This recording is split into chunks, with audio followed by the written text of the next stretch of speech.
Okay, it looks like we are live. Yay! Yay. Hello, everybody. Welcome back to our little podcast that we still don't have a name for. TBD. TBD.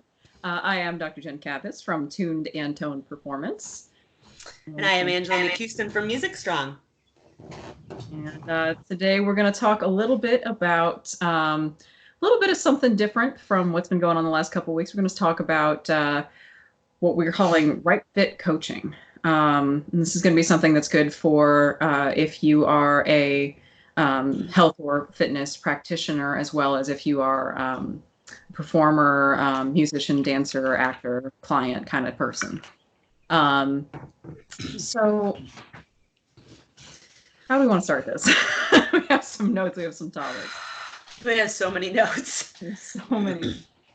It's a good question. Well, being that we are in the middle of nothing that I have to name,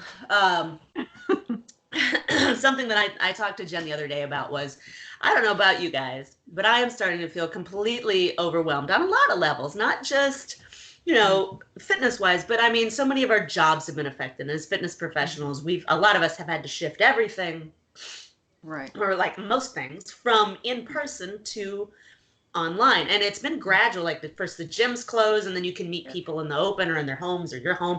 And now nobody can go anywhere. It's all got to be online. And it's like every single one of those steps has felt kind of like a kick in the gut. Like my freedom to make income on one hand feels like it's been stripped away.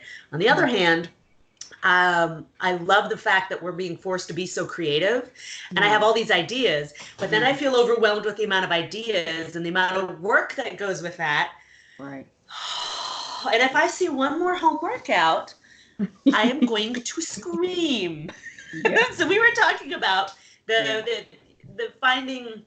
This might segue to the other thing, and I might have just gone off topic here, but we were talking also about, they're kind of intertwined, but finding the right coach for you, what's an appropriate workout for your situation, especially at home, and the level of guilting that's going on right now on social media, right? Because it's just home workout after home workout after home workout after home workout, right? Do you feel guilty that you're not working out all the time now that you're at home? And is gardening not listed? Because gardening and yard work is freaking hard. Have you seen my yard? It is an abomination. I'm not even kidding. So why is that? It's because it's not sexy. That's why. It's right. So, I mean, and there's the guilt on you as a fitness professional if you're not putting that out, because then you're competing with all these other people.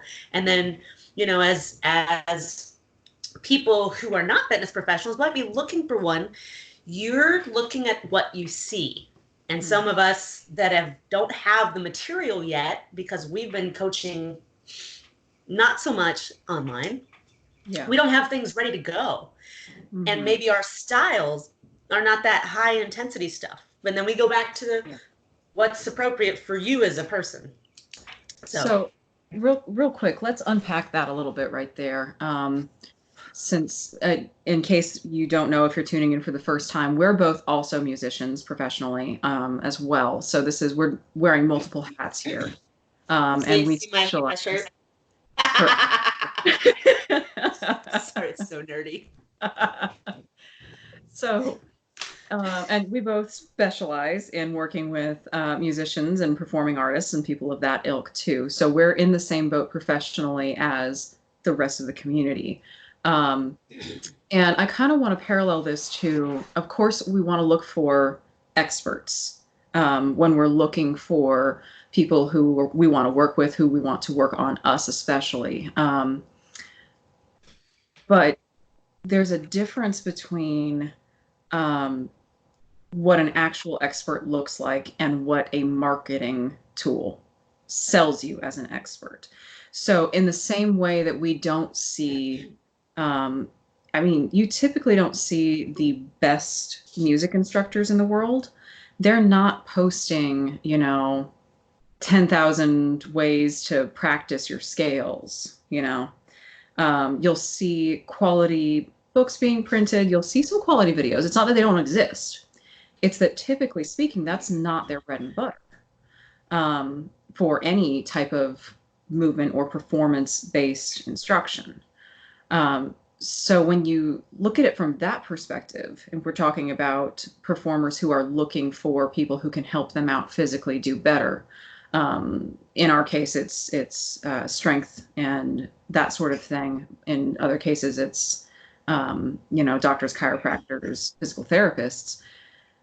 Be aware of what you're looking at is a lot of what we're trying to say here, because the marketing for fitness is so much more manipulative than the marketing for music instruction.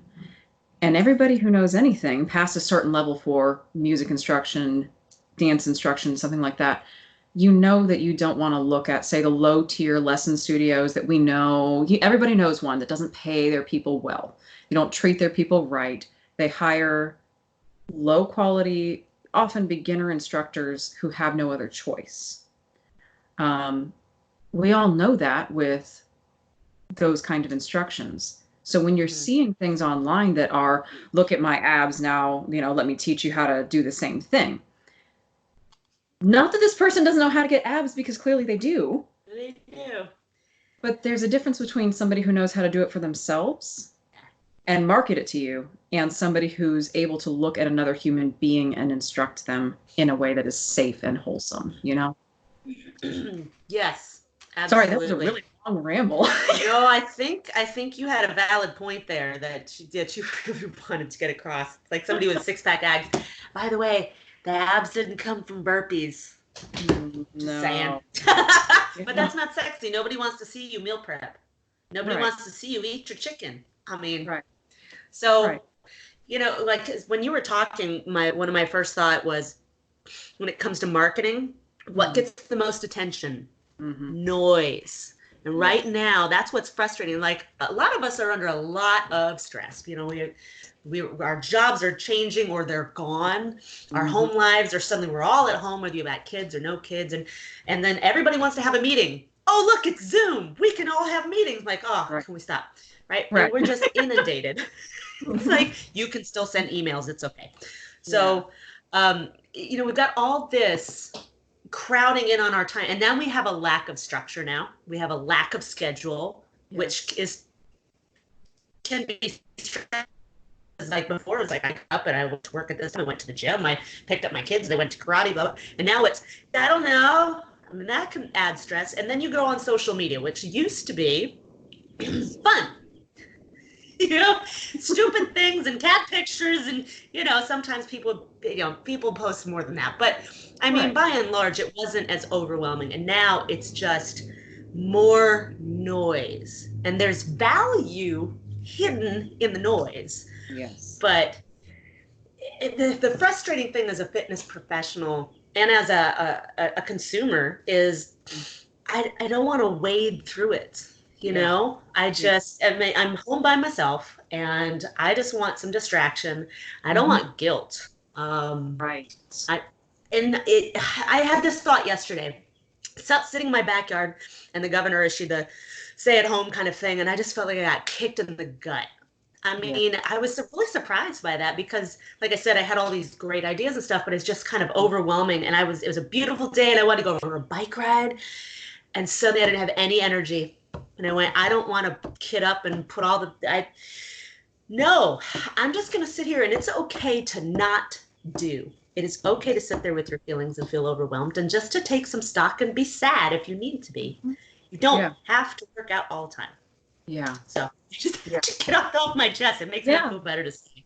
Well, and I think a lot of people need to hear that there's two types of guilt that I see going on right now, really heavily in social media. That's honestly making it's a lot of it is the volume, like you just talked about. I can't sift through all that. I am so overwhelmed with everything else that we're having to deal with. Like, okay, well, where am I going to do income from? I still have these other responsibilities. We've got the businesses that we're trying to keep afloat.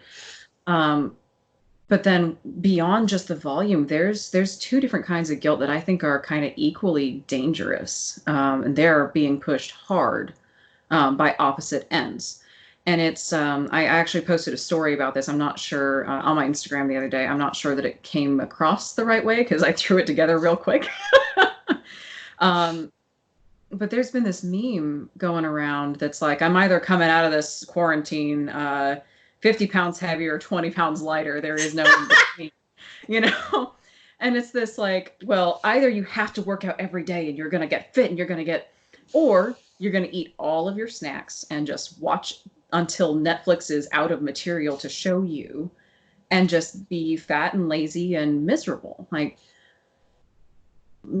those are two extremes, and you don't last very long at the extremes. We need to be here. So be sad when you need to be sad. Snack when you need to snack. Like, watch TV if you need to watch TV. Look at cat videos. That's what I've been doing, I know, right? But I'm also making sure that every few days, like, okay, I don't want to work out today. Okay, but why don't I want to work out? Because I haven't been.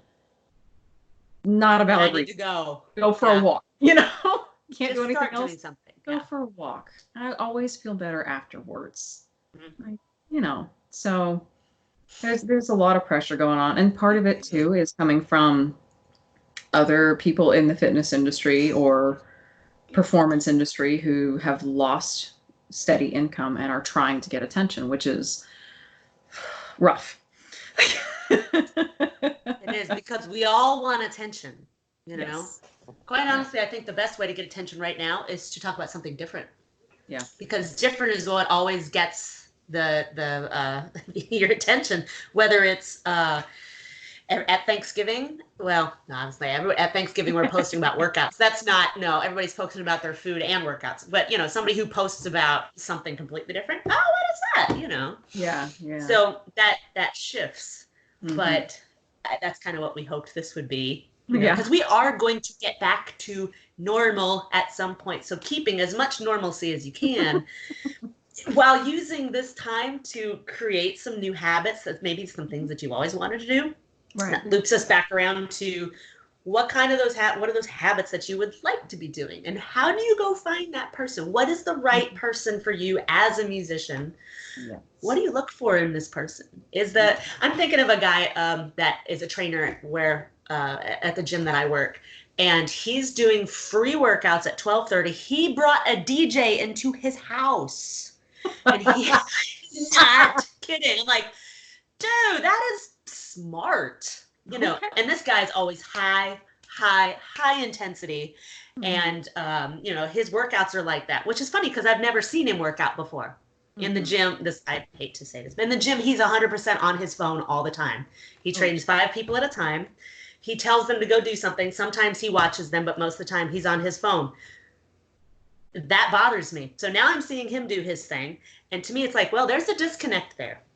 Yeah. But people love him. I guess they just want someone to say, hey, go get on the stair climber for 20 minutes and go walk around with this thing over your head 4 times. And, they don't want that personalized instruction. As musicians, we need that more than not. So that what you're seeing is not always what's on the opposite side. Not that he doesn't have that knowledge, but what I've seen, it's not the norm. So, and people in general, big general statement here, for things that are uncomfortable. Now, as performers, we tend to go towards discomfort more often than a lot of people beyond a certain age, because that's how we grow as performers. You have to. But in things that are not that, this is still valid for performers too. When something is unfamiliar and uncomfortable, people typically overall want to be told something to do to make them feel like they're doing something. And that's tough, because a lot of the deep work that needs to be done for somebody who is as sensitive as a performer, who's as specialized, and I don't mean sensitive like, oh, you're gonna cry because I told you to do. I mean, what we are doing is so easily affected by external influences. So much of that deep work that needs to be done doesn't look sexy, and it doesn't feel busy. It feels slow. It feels like when you're learning how to replace your tongue when you're articulating on the clarinet, and you've been anchor tonguing for years, and all of a sudden you have to spend an hour and a half just trying to figure out how to get, in this anchor tonguing, by the way, how to get your tongue off your bottom teeth, because that's not where it's supposed to be. You know, Yeah. Yeah. nobody wants to sit down and do that because it's not fun, and nobody wants to watch somebody trying to do that because it's not impressive, even though it's one of the hardest things to do. Yeah. You Yeah. know? You know, nobody wants to watch a kid learn how to walk. It's an ugly process. But we want to see them walking. Right. Yeah. You Yep. know. So when we're looking at something that's like big and flashy, and people are interested in big and flashy and entertaining, and like, not gonna lie, there's a couple fitness people that I follow because they're funny. Oh, for I would sure. never work out like them, but it's because I know better. You know? Yeah, But sometimes it's like there's a time and a place, but that's not my norm. It's not how I love to roll. yeah, and there's nothing wrong with the fun workouts just to do a fun workout, you know? Not at all. Sometimes you get in over your head and you're like, well, okay, but you learned something from it. Yeah. But there's Have you something. seen any of these workouts, by the way? These free workouts that people are offering? Oh, I've seen so many bad I free. haven't. I haven't paid any attention. I have I not have. done any of them. Are they? Are they usually? Are people when they're doing these? Are they offering regressions and different progressions and stuff, or is it more blanket? Go It go go go go. it depends on who it is. I feel like a lot of them, and this is a generalized statement, Oh sure, sure. but I feel like a lot of them are still very much go, go, go, go, go. You know, you have to do it this way. It's like watching the old, back when you'd buy workout videos, you know, back in the day when it was like VHS and DVD if you were really Oh fancy. yes. I feel like it's a lot of that where every once in a while you will get some, like, okay, if it hurts you to hop and you're doing jazzercise, then you just do steps instead of hops. Yeah. But that's like, I love the 80s jazzercise, not gonna lie. I won't do it anymore, but it's fun for a long time. Jazzercise still a thing, by the way. Oh, I Still know. around. It's still a thing. It was fun. It was not helpful, but it was fun. Um, but you know, it's like a 45 minute to an hour video, and that was the only alteration that was given. And so I'm seeing similar things in a lot of the workouts that are being offered for free through social media right now. Maybe if you've got somebody really good, they'll give you some regressions, but a lot of it is make you feel busy, from what I've seen. Can I add something to this? Yeah. A little different, just from my own perspective. I have thought about. Let me be real. I have taught fitness classes. Mm-hmm. I hate it. It is not my jam, and I did it for a while, and all of a sudden I went, I don't have to do this, Mm-hmm. and I quit, and it was great. And I like leave it to the people who love to do that. But you know, now that we're in this situation, people are offering free, and then that's a whole nother discussion: free versus not free. You know, and how do you know how to pay, and who do you know who to wallet? You know, Right. but I have thought, you know, this is prime time. We have a quote captive audience. People are looking for stuff to do, and I haven't posted anything like this before. I wondered, would anybody be interested in doing some kind of a musician workout with me? Mm-hmm. And like live streaming it, and maybe you charge for it, maybe not. And then I think, and this is where I'm coming to terms with, like, this is why it was hard to write my book, because it's like generic, not generic, but more generalized, less person specific, less instrument specific. Yeah. And then I think how I tend to personally get bogged down in details because I want to be so specific, and you can't do that when you're marketing to the masses, right? Yes. And I thought, man, I wonder if anybody would be open to that, or if I would shoot myself in the foot because it's not really my thing, and I can't coach one-on-one. And would I be, well, if I said, you know, like, I helped my friend today who's a horn player, and she's been having neck pain, and I was able to give her an assessment and coach her on some stuff and change some whatever. And I wrote her a quick workout. And I've been thinking about doing like downloadable workouts for different instruments. And they are more for people who have not had injuries, just generic, you know, broad, whatever. And I thought, I wonder if I could do, say, do something like that. Like I get on and be like, okay, today's workout, this is for my horn players. This is see if this makes you feel better. And I thought about it, and then I go back and forth like, am I gonna like this? Am I gonna hate this? Is this in my wheelhouse? Do I have to jump on this bandwagon? Well, my wallet says I do, but does my heart say I need to? You know what I mean? It's like, oh, and it's back and forth. Like you want to give good content and good workouts and good advice to people, but you also need to be true to yourself. And then there's all the noise. It's like, well, I don't know. I don't know what the answer is to that. Well, I think that kind of touches too on, even if we're going to do the musical comparison again. This is I talk about this a lot with other excuse me, other educators and other people who don't really quite understand what it is that I do musically in terms of instruction.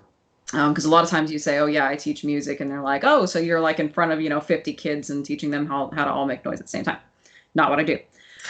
I get that a lot. Personality wise, we tend to all get along in general, but there is definitely a distinction in my head between people who are classroom ensemble teachers, group instrumental teachers, and one-on-one teachers. Those are all different skills in my mind. And I say this as somebody who has done not a ton of classroom teaching, but I didn't enjoy it, which is why I didn't continue. And I've done the sectionals and the clarinet choirs and all that. I've done all that.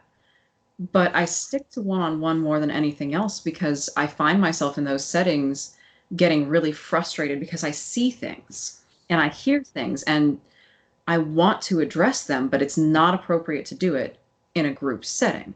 Or it's something that is just not, you have too many other people who need a more general approach. Yeah. So when we're comparing the two, the music approach and instruction approach, and then the fitness instruction approach, we're looking at a similar sort of thing where if you're working with a large group or even a medium size, the larger the group, the more general you have to be.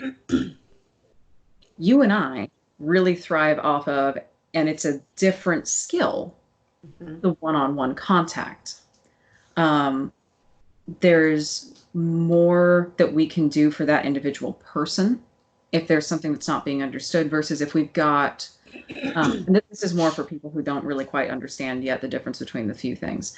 You take a 25 to 40 person jazzercise class, that instructor is not going to see you ever.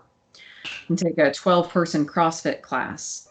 The coach is going to look at you a couple times. They're going to come by. They're going to try to give you what they can. But you might do something at some point, and they won't see it at all during class. Depends on how good the coach is. Depends on how aware the coach is. Whatever. So you could be somebody like me who is doing inverted rows totally in it. And that's, you're pulling up, but you're hanging off a bar and you're using your legs. To be doing inverted rows and not understand that you have no connection to the muscles that you need to use to do that safely. And then your shoulder hurts and you're like, oh, I didn't brace my core, squeeze my butt, blah, blah, blah. I didn't know. Yeah. And then we get down to the one-on-one stuff where it's like, okay, can you feel this muscle while you're doing this movement? And if not, I want to know why you can't feel it. And we need to get you doing something that, especially after an assessment where we've gone, there's an imbalance here. We want to get that. And by the way, there is an imbalance. Everybody has one. Just what's yours. Yep.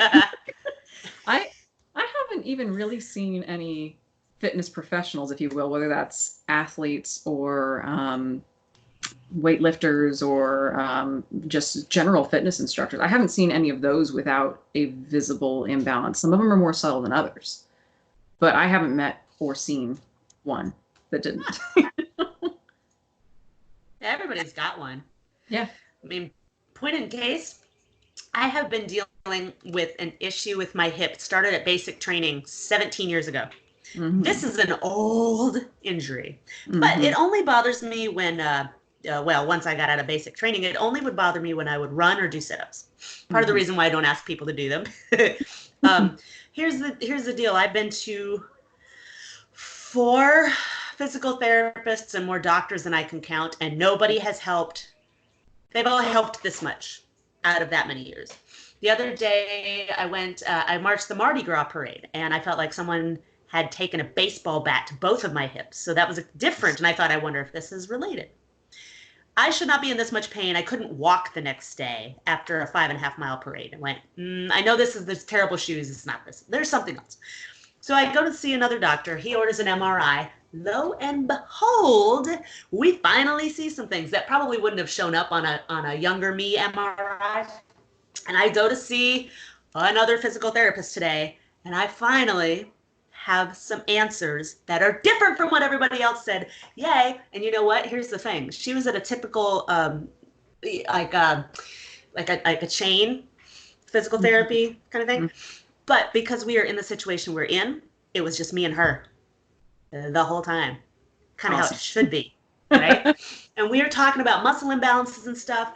And what we found out, because I am hyper mobile in a lot of areas, and she's like, you're not weak like you think you are in these areas. You're actually really strong. The problem is, because you're so strong, you've been able to compensate well, but these are compensations that have been going on a long time, and now they're causing me another issue, and that's what we're dealing with first. Right. So sometimes you can see compensation, sometimes you can't. Yeah. But at some point, they are going to affect what you do. And if you don't have that one-on-one coaching, this is where I hate throwing that caveat. Well, you could get injured when you exercise if you've got a so-and-so. Sure, everybody can. But when you have a one-on-one coach who is going to assess you and who is going to help you like learn to overcome those imbalances and or correct them, you can't get that in a class. No, you just can't. Completely different. Shoot, there was something I was going to say. I was going to leapfrog off of that. Oh, I got it. Okay. So this actually loops us back around to that right fit thing that we were talking about, which is supposed to be the whole point. They all play into each other. Yeah. It's more complex than it looks on the surface. So what you were talking about with you had how many doctors and how many physical therapists look at you, and I know I had the same problem with every single injury I've ever had, ever, regardless of the cause. I mean, some of them were sports, some of them were whatever. We have a kind of a bad habit here, in my opinion, of there's some benefits, obviously, or we wouldn't have done it, but hyper isolating every piece of the puzzle. So if you have a hip problem, you go to a hip specialist. If you have a foot problem, you go to a foot specialist. Yep. I hate to break it to whoever decided that was a genius idea, but sometimes hip pain is caused from the foot, and the other way around works too. What she said, that exactly. The body does not work in isolation. It works as a whole. So chiropractic is great. Physical therapy can be great. Doctors are needed, and strength training is needed. I don't care if it sounds self-serving, it's true, or I wouldn't have gotten into it. It's true. It is. But when it you're has the power to change people's lives, let's be honest. Yeah, oh my goodness. And when you're looking for somebody to work with, especially if you have an injury, but if you are looking just to like, I want to perform better in general, it doesn't have to be for an injury. You can be perfectly healthy. You can always do better. And you always want somebody who is going to work well, play well with your other specialists. You know, send you to somebody else when it's something that we're like, I'm not messing with that because that could be this other thing. Go see this person. Make sure it's not this other problem before we start working. I see this thing. This is an imbalance. This is what I want to work on. But if there's a potential for something worse, I want you to go here first. Get this taken care of. Get these things out of the way. You know? You know what? And to leapfrog off that before you continue, that's another way to find out what is a good fit for you. If you're watching these people on social media, do they link to other health professionals? Is there a reciprocity there? Or is it just self, like I have a chiropractor I work with and I have a physical therapist. She wasn't on social media, so it didn't do me good. But I mean, like these modalities work really well together. And if you have someone who's not afraid to refer out, doesn't mean they're like, let me tell you this story. This guy came in and I went, no, that is not my specialty. I'm going to send you that. That's not what they're going to say. Right. But if they're actively talking about other modalities, it's a good sign. Yeah. Yep. Not to interrupt. Sorry. No, that's okay. I was pretty much done anyway. So that's perfect. And of course you want to see a personality that's right for you too. Like we agree on a lot of things. We also have very different personalities. Little bit. I wouldn't be offended if somebody went, I get along better with Angela, or the other way around, and be like, okay, it's the same thing with, I really don't mind when I'm working with, multiple clarinet students at a camp or something. And like, if somebody really gets it by learning from another instructor, like, great. If you understood what they said and we're saying the same thing and I know it, do that. Yes. So you're looking for personality. You're looking for people who aren't afraid to work with other professionals or send you to them. You're looking for people who actually care about what it is you want, and not just like 6-pack abs, or can you do 100 burpees in a row? And like, but why? I mean, if that's part of the mud run you're training for, okay. But if not, yeah. Pro tip: if you are and you are going on a Spartan race or a mud run, there is always a scale, a regression, and opt out. You don't have to do, like, you're paying them to go do this run. They're not going to kick you out if you walk around an obstacle that you know. I'm not doing that. No. Move my happy little self on to the next one. No, you're out. You're getting out of the Spartan race because you walked around. That doesn't happen. Yeah. People think you do, though. That's kind of the mindset, or that you're inferior because you can't do it. Yeah. Let me tell you a quick story. Thinking about the Spartan race. So I went to basic training 17 years ago, and there was monkey bars, which I couldn't do at the beginning. I could do at the end. There was also a rope. This one has never been able to climb a rope, and I still graduated from basic training. Okay, so it's fine. You don't have to be able to do everything. Yes. It's really okay. Yes, and fitness and health are not dependent on your ability to do very specific movements all the time. Like, there's benefits to them, or they wouldn't be done.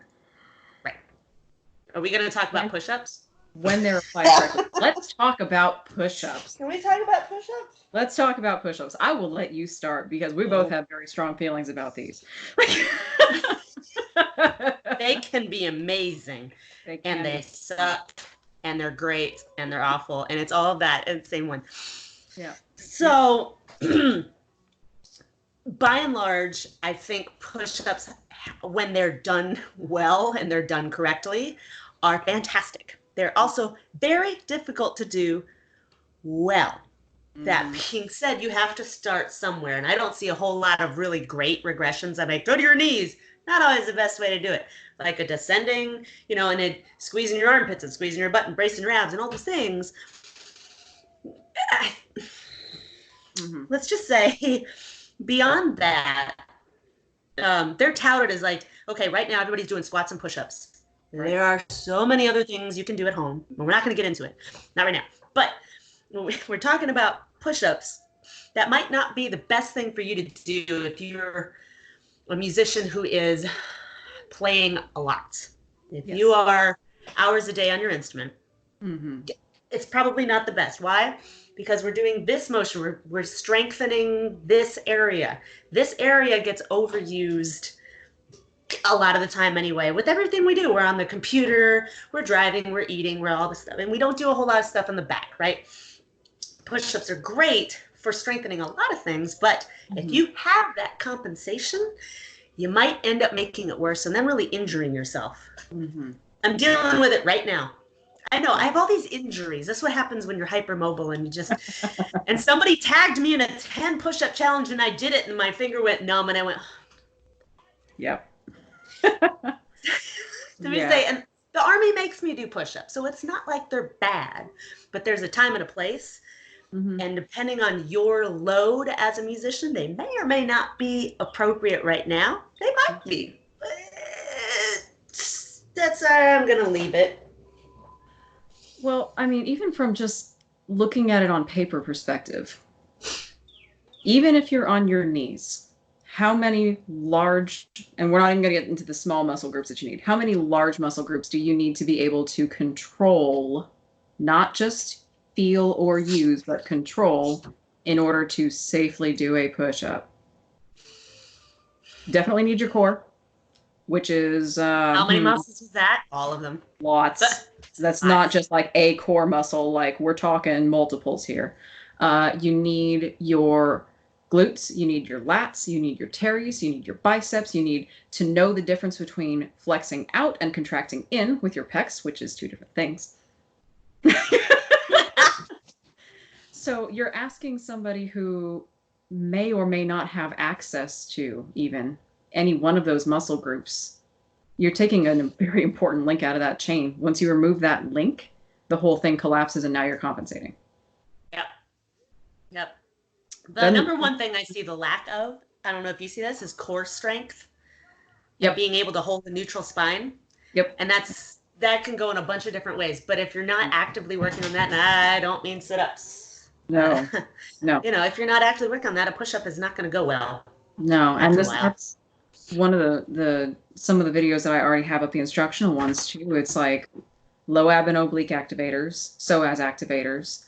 And I talk about in those the difference between, we say, oh, activate your core, and everybody sucks in. I'm like, nope, not where you're going with that. There's difference between bracing, which is pressing out, and sucking in, which is very different. And sucking in destabilizes your spine. I don't know how else to say that. Both are critical to our movement and our being, but if you can't control that, a lot of things that are standard go out the window. And a lot of people are going to end up with really bad knees after all these squats too, because if you have an imbalance and you're doing a bunch of even body weight squats, there's a problem there. Again, like you said earlier, that doesn't mean that these are bad workouts if you're strong enough to do them. It's just not what we want people who have never really done this before or who have limited experience jumping into. Mm-hmm. A lot of people have no idea what good body mechanics are, what a good squat looks like, what a good so-and-so looks like. They have no idea about their bodies. I mean, when I first got started, I had zero clue, and I had zero clue for a lot of years, until I got really badly injured, and then I went, oh, I guess I shouldn't have done that.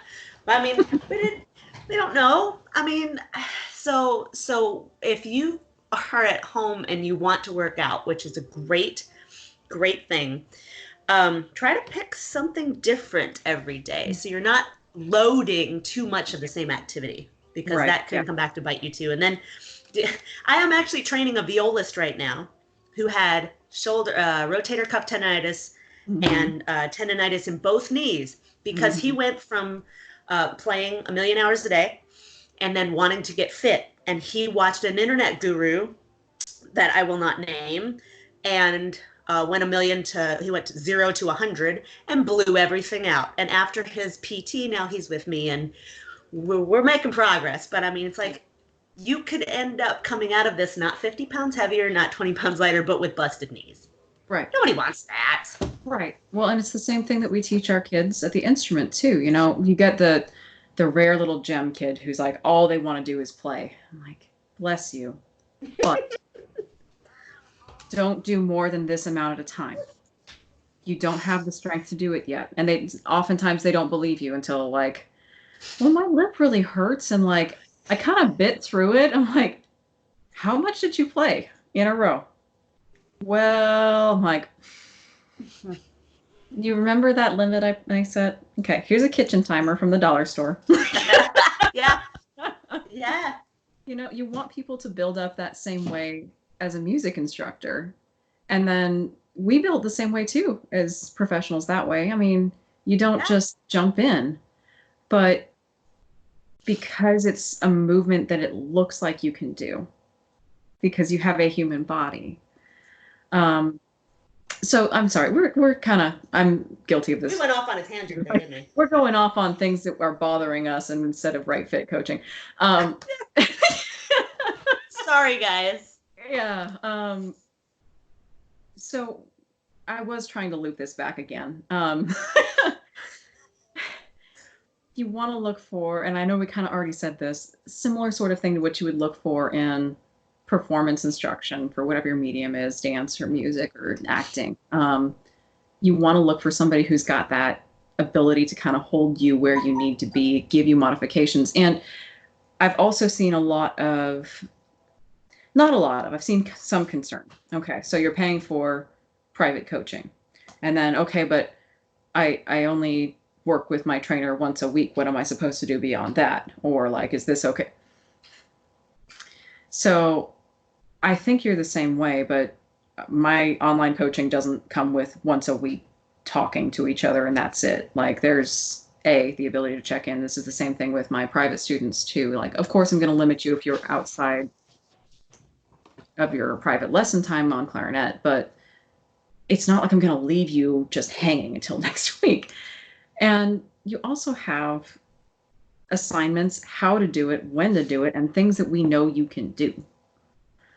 And it's something that could be transferred if you're really interested in a specific type of workout modality. Okay, what is the workout that you're looking to do online or in a group setting? And groups can be fun. And groups are a blast, to be honest. Okay, what's the workout? Here's how you modify that for you. Mm-hmm. Like, I'm not going to let you go into 50 weighted squats if you have a glute imbalance. You know, I'm going to give you something that works towards that. Yeah. I feel you. Yeah, and that's something else. So many people now are offering online training, and just a little while ago, it was kind of a novelty. It's been around forever. People have been doing it before there were apps. I mean, I hired a coach 10 years ago. She didn't have an app, but there was a website I launched. She sent me a paper plan, in email. And then there was a website. I had to send her pictures every 2 weeks. I logged this. She saw, and I had to check in. It's been going on for a while, but now there are apps and stuff. So it's not quite as novel as it seems. There are a lot of different approaches to this. Like something that I offer is, not everybody can work out one-on-one like we're doing with Skype. Right. You know, I'm doing that now for the first time ever because I have to. It's not my. It's awkward to find the right position to, you can't touch somebody and you can't whatever. So it's better than nothing though. So like how I'm doing it is what I've done in the past is give people paper plans. I'm giving people that now. If they just like, I know what to do. I just need a structured something. Just give me a schedule and tell me what to do and I'm good. Yeah. That's what I want. Honestly, I don't want someone coaching me every day, but tell me what to do. That's fine. Yeah. But I've also got like we were talking about this the other day, different apps that we're using and putting those into a workout where people can log it and you can see it. And then, having the option, I'm giving the option of you can add one-on-one training to go with that. But I always tell anybody who's doing that with me, look, we're going to have at least one Skype session after the initial. And I'm going to coach you through this. Yes. You have a clue. And I'm not just like, well, there you go. There are videos. You'll figure it out. It doesn't work real well. Right. And that's another thing that's, I think the slang term is fitspo. I'm not sure how mean or nice that is. It's something I'm a little bit old. Sorry. So I don't know what it means. I've been hashtagging it. I don't have a clue what it means. I hope it's not a bad word. I am not. It's people who are flashy about fitness on especially the Instagrams. And the IGs. People who we've referenced earlier in this. Yeah, there are some people who are just going to send you, you decide that you want to pay them and they're just going to send you here, go do this stuff. There's not going to be any FaceTime in terms of assessing before you even do that. That's not a good thing either. You want somebody who wants to talk to you first. Make sure you DM these people and get a conversation first before you give anybody any money. Yes. And start with a DM just to see if you get a human response. How about that? Yes. And then get Yes. on the phone. I know it's super not popular right now. Get on the phone with these people. Skype is better if you can, because then you can kind of see how they respond to things. You know, the human brain is really good at picking up people who are not truthful, even through Can be. video. You know, so get get them on the phone, get them on video if you can. Talk to them first. I don't even care if it's not me. I don't care if you don't come to me. I want you to be safe. Like, Yeah. talk to these people first and make sure that they actually care about you. Yeah. Then decide who you want your coach to be. Yeah, like I decided that to help people out, that, I'm not going to offer free workouts. You get Right. what you pay for, Okay. But I am offering anybody who wants to take advantage of it a free assessment. Yeah. I mean, a consult's always free, but if you just want an assessment and you want to know what that kind of interaction looks like between a coach, like what we're talking about, you can take that and be like, all right, cool, I don't think we're the right fit, or I'll get back to you, or whatever. And you go talk, see if anybody else is going to do that. And if they do, great. And then compare and see who you jive with. Right. Because then you know what that's like. Plus, you're also now armed with the knowledge of your own body. I'm like, oh, well, she said I had these. Well, now you have that, and see if someone else also says that. If they do, or something like it, hey, that's a good sign. Good. Yeah. Go with Right. either one of us or whoever. But I mean, anybody who's going to offer you a free assessment, I'd take advantage of it. Yeah. What's the worst thing? They'll say, oh, you don't work. Bye. That's not. You know. That's not how it works. It's just always good to have an outside eye to give you some objective knowledge about yourself that you can use however. Same reason that people go to summer camps for performing arts and go and take, lessons with, we have master classes, bring in outside experts. Yeah. They could say something to you that your instructor comes back and is like, don't do that. Don't listen to that. Please. Every once in a while, you get one of those, but it's because typically the private instructor who's been working with you for years knows that how they said it won't work with how you work. Yeah. Not that we're wrong, but Right. that there's an issue with that, for whatever reason. Yeah. There's always value to looking at different people and seeing what's up. Yeah. Worst comes to worst, you're going to get different knowledge. So. Right? I'm down with that. Yeah. Yeah, I think we finally answered our question. I think so. I think we got there. Thanks Hopefully. for letting me air my grievances. Yeah, it's stuff that I think needs to be discussed openly right now, because I don't feel like a lot of people are doing it, and a lot of the same people who are putting pressure on all of us to either do too much or to give up entirely, they're not talking about their struggles. No. Nope. And I'll be the first to admit I am invulnerable in a whole lot of ways right now. Y'all don't need to know my financial situation. I'm sure a lot of us are in the same boat. But otherwise, I mean, it's okay to feel overwhelmed. I mean, lately I've had a really positive mindset through this whole thing, and I'm seeing so many positive things. I've got so many ideas. I'm really excited about a lot of it, but it's also a lot of just overwhelmed with the sheer amount of work, especially like, I'm not a web person and I still have to do that kind of stuff. And Yeah, it takes so much time on top of like updating my clients' plans and giving them what they need. And then it's like, when I want to go for a bike ride, and it's just a lot. And yeah. With so many people saying I'm bored, I'm sitting around, I'm going, There's two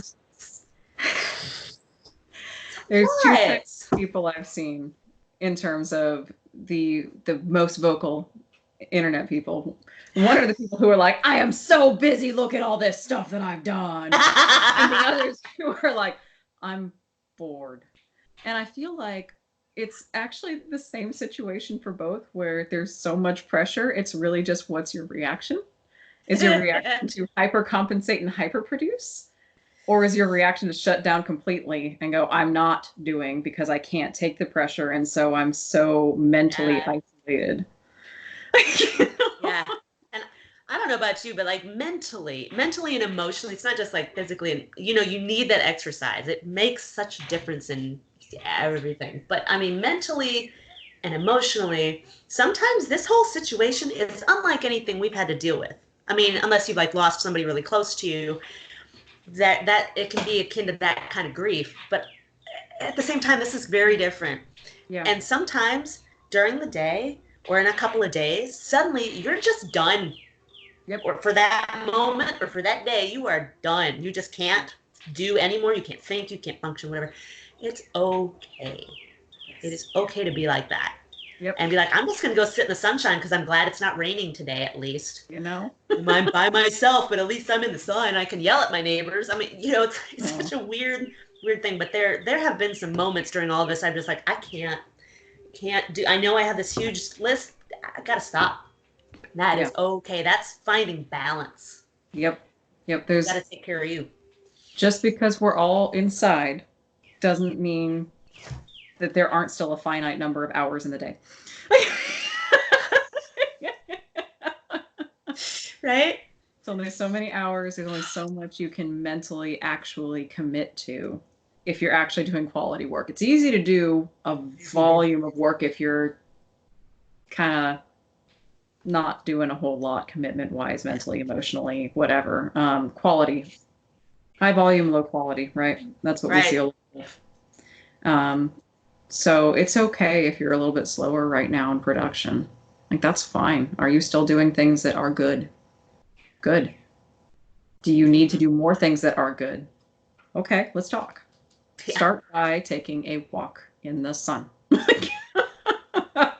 Yes. If you have skin conditions that are aggravated by the sun, bring a hat, but still go take a walk during the day. Please get out of your house a little bit. Maintain your social distance, but get out of your house. Yeah.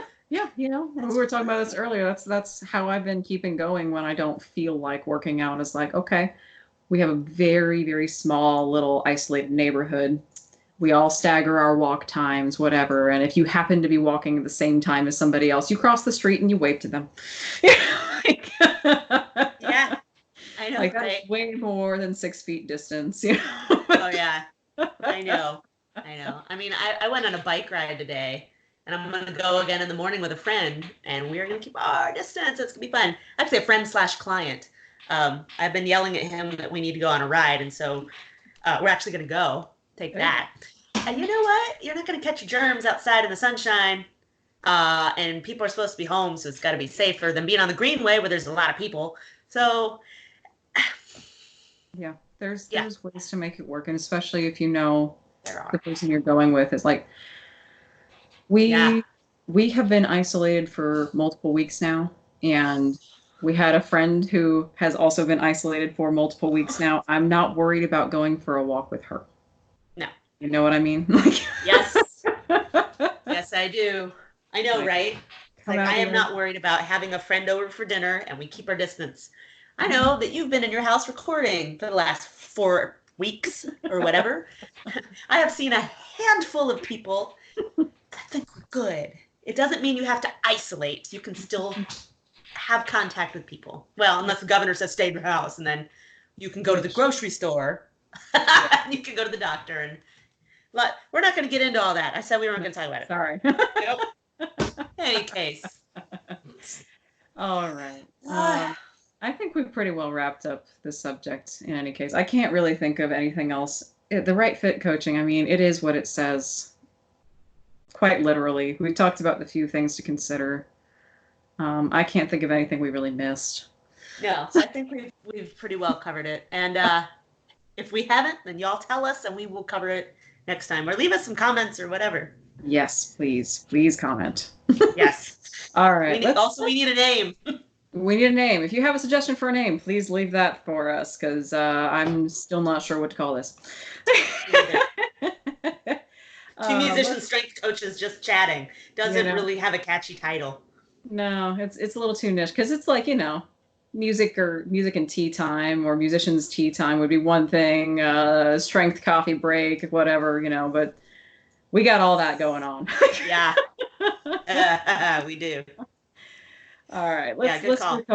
let's do a couple quick plugs and then we'll call it there. Go for it. So you can find me on my website. That's tunedandtonedperformance.com, tuned with a D and toned with a D. Instagram and Facebook at tuned and toned performance. YouTube, just type in tuned and toned performance. I come right up. That's all my plugs.